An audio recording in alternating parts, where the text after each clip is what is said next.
this video I'm doing a review of the Bullet Keeper Dot Grid Notebook. So this one is not a cheap dot grid notebook, but it's not expensive either. It falls somewhere in the middle at around $15 US. So I got this notebook to see how it compares with the more expensive ones, because this one has 120 GSM thick paper, and some of the ones that cost about $20, they have the same paper thickness as well. So I got this one to compare and maybe see if you only need to spend $15 on this one or whether you should upgrade to the expensive one. So I have pulled the label off the cover just to show you. So we've got 120 GSM thick paper, A5 page size, and it is a hardcover.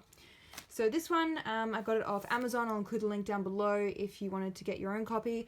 There was only two cover color options available. This really pretty dark blue, which I quite like, or of course boring black that most dot grid notebooks come in. Has a little pen loop on the side, which is pretty handy. And then the thickness, I would say, is about 1 centimeter in inches, and probably maybe like half an inch thereabouts. I will be doing all the dimensions, and they'll be in the blog post, which will be linked down below. There's nothing printed on the spine, it's just plain notebook.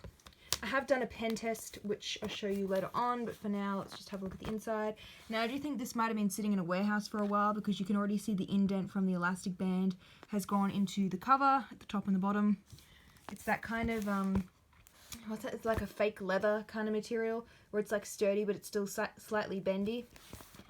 And then on the inside there is nothing pre-printed, so it just goes straight into dot grid pages, and you've got those the whole way through. There's no page numbers either, unfortunately, which is quite disappointing. The dot grid placement I think is quite good. It's not too close to the edge of the page. You've still got, a little bit of a gap here, and none of the dots are like cut off. Sometimes the dots will be right on the edge, and then you'll like get a misprint, but this one's not too bad. And the other thing, which I think is a bit unique and worth pointing out, is these are perforated pages. So you can tear them out if you wanted to. I personally wouldn't, but if you're looking for a dot grid notebook with perforated pages, they're few and far between, so this one might be a good option for you. There's 2 ribbon bookmarks. I do prefer when they're different colours, and then you can colour code your monthly versus your weekly, but they are the same blue. At least you've got 2 of them. Sometimes I'll only include 1.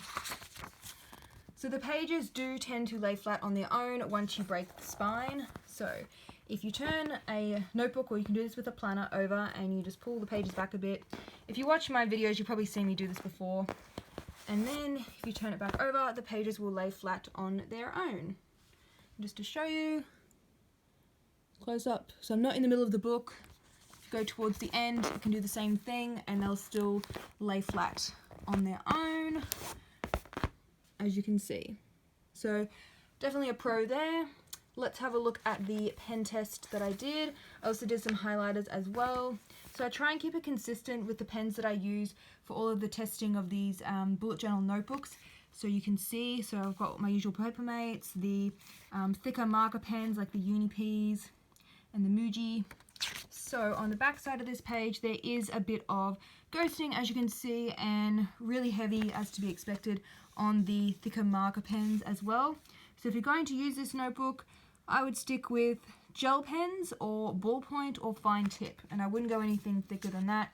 All of these are about, that's probably the thickest one, 0.7. Most of these are 0.5. So I would stick to about that pen thickness. I also did some stamps and some highlighters. So on the back side of that page, you see there was, oops, what happened there? They must have been stuck. You can see there was a bit of show through for the stamps and the highlighters as well. So maybe not the best idea to do highlighting in this book if you don't like seeing the back of it like this. So I personally prefer to just skip writing on that page, and then I'll just start on the next one. But I know that can use up a lot of paper, so you might not want to do that. So is it worth paying the $15 for this one? I don't really think so. I mean, it has a pocket folder, which most of them do, some little stickers. But the paper, I mean, it's much the same quality as what I think you get in a $10 one. Like the Minimalism Art is a good one that I like to refer to, because it's only $10 and it has like about 120, I think it is, which is the same as this paper quality. So I don't really think it's worth paying extra for this one. I would either get an expensive one or get a cheap one. This one in between is pretty much a hybrid, so you do get the perforated pages, which you would normally find in a more expensive one, but the paper quality is still like the same as a cheaper one. So I hope you found this review helpful. Don't forget to subscribe. I usually do a couple of planner or bullet journal notebook review videos each week. The button is down below, and I'll see you in the next one.